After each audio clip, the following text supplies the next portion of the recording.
So what are the causes of erectile dysfunction? So there are many. We can look at cardiovascular causes, hormonal causes, psychogenic causes. Someone's going through divorce, or factors of relationship, neurological. So we kind of break down ED into organic, so medical reasons, or psychogenic. So new partner, anxiety, going through a divorce, going through a loss of a job. So there's that component where it's episodic. You're going to have it, and sometimes it's not there. If you're doing things by yourself, it works okay. That's things that we see, and the more common is going to be the organic. But is there different levels of erectile dysfunction? So from what I know and there's erectile dysfunction where someone can't get it up at all. Yeah. Erectile dysfunction where it goes up, but it doesn't stay hard. Where it goes up and you lose it. Are they all the same causes, or is each one a more severe symptom? I guess what makes an erection? So there's stimulation. There's a neurological response to this artery in two tubes down the phallus that dilates, and this sponge tissue distends. And in distending, it compresses the outer perimeter of these small little emissary veins, so it traps the blood. And then through contraction of the pelvic floor, we bring our blood pressure in that two tubes higher than our blood pressure. That's what gets and maintains the erection. So some people bring up the erection, but then they lose it because there's a venous leak, or they don't get maximal pressure because, well, they're on blood pressure medications. Oh, they're a bad diabetic. They have, stiff vessels. They can't distend. Someone had prostate surgery. The nerves, the signal from the spine aren't sending the right signals, or someone has a pinched back nerve or some central nervous system issue. So on many levels, there's this reflexive neurophysiological vascular response that leads to that. So I wouldn't necessarily, there's different compartments, but there's different levels where some men just aren't able to have penetrative intercourse. They'll get an erection, but it's not stiff enough to penetrate. And so there is different echelons, but we don't necessarily categorize it. We'll just implement treatments to try to get them to a level that they're happy. Now, I heard this statistic. I don't know if it's accurate, but is it true that, let's say 30%, 30 years old, 30% of erectile dysfunction, 40%, 50%. Is it true your age, which the percentage of ED is correlated? So our board exam, what are the risk factors for ED? Age. So hit 50, like I'd say that's the one the warranty's up. Why is that? That's usually the starting age for doing PSAs or colonoscopies, or why is it? I think I can get into 20 years of experience, but I think a lot of us go through life, we go for health checks, and then between 30s and 40s, we're taking care of kids, we're in our job, we take away time from ourselves and exercising and training, or stress, anxiety builds up, and we don't talk about that. But I think we all, as men, we compartmentalize. Especially that's something that we definitely don't want to talk, even amongst men. We don't want to talk about that. We're ashamed, we're embarrassed. And I think that's part of why we're doing the show, is to help men open up, right? Right. And I think, that bottled up stress, we don't have a measuring tool, and you don't have a blood test for it, and talk about it. We're not big talkers. We go to our caves when we come home and, take care of other things. And I think that's what, adds up. And, what's your cholesterol? Yeah. Do you know your numbers? And so if you're not checking, that's the stuff that creeps up. And hey, you're 40 and, you're doing okay, but it's the high cholesterol. It's maybe your blood pressure is a bit high. You're only sleeping 4 hours a night. Your testosterone's low. All of these things compound to each other. And you're smoking. You're not doing cardiovascular exercise. But I have a question. Would that mean is that as every man gets older, by default, he's going to suffer erectile dysfunction? Would a 60, 70-year-old will end up having erectile dysfunction? Is that? Or that really comes down to your overall health? I call it your biological age. But some people I've met who are 70 and they're jogging every day. They're swimming 3 times a week. They're taking care of their vehicle. And some people just, genetically don't have that.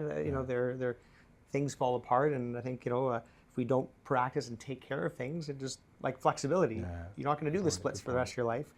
Your vessels are the same. Are they as elastic? And if you're pounding the vessels with high blood pressure, if you're diabetic and your sugars are off the charts, if your cholesterol is high and you're making bad choices, or just bad genetics. Some people eat well and are fit, but you look at their labs and, oh, they're really high cholesterol, genetically risk. Is it fair to say that, and I read this, I don't know how accurate it is, that when you have erectile dysfunction, or when it's happened to you, it's the first signs of a heart problem, heart issue? Is that?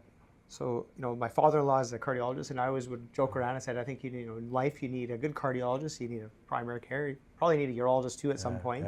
Because we're living long enough that the prostate gets in the way in other aspects. But there's some data that if you look it up, that ED, especially on young men who present to me, is my job to help treat them, but I let them know there is some data to support that sometimes ED can precede a cardiovascular event by a few years. So this may be your microvascular injury, obviously if it's like an alarm that says like something's up. So my duty is, I think as a holistic urologist is, hey, look, we're going to treat you with some of the options and, stress reduction, exercise, check your, here's some Viagra, Cialis, see if that responds.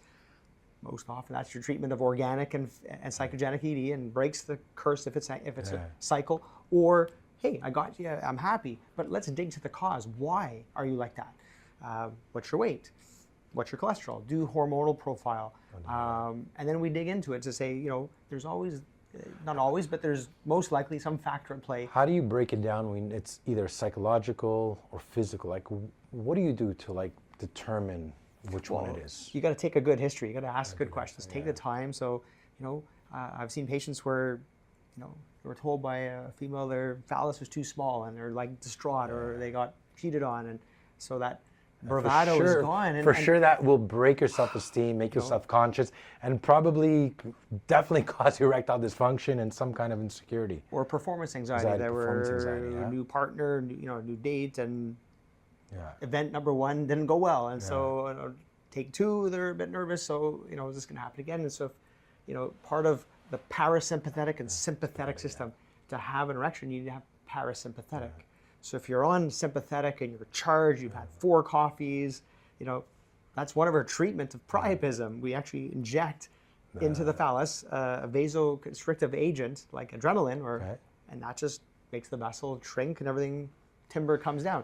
So you want to not be in that state. If you're living in a state of stress and anxiety, you're obviously not going to have a good erection. So now let's talk about what are the treatments. Let's talk about the natural, organic, if you want to call it, treatments. You hear eat your watermelon, mix it with ginger. There's all these different formulas. And is there anything organic or natural? What would you say? Do you believe in it? I'm sure there's some truth to some of it, but how much of it is accurate from what you see on YouTube? I'm a scientific kind of person, so I like the data to support that. And I think, beliefs is nice. And some people, hey, it's all natural, it's all organic. I'm like, so is cocaine, so is asbestos. Doesn't mean it's necessarily good for you. I think everything in moderation. You got to enjoy it. So some people who are on strict diets, keto diet, are you happy? You got to enjoy it. Good point. So for if you're listening, there's one of my mentors went through my years. You pick up a feather from everyone. Is Dr. Mark Moyad. He's a MD PhD at University of Michigan, and his whole life, aside from being a urologist, is looking at what are things that are going to help men in terms of their diet or nutrition. That's going to help you live longer, or if you have prostate cancer, survive more. And biggest ones, vitamin D3 and your cholesterol and statins.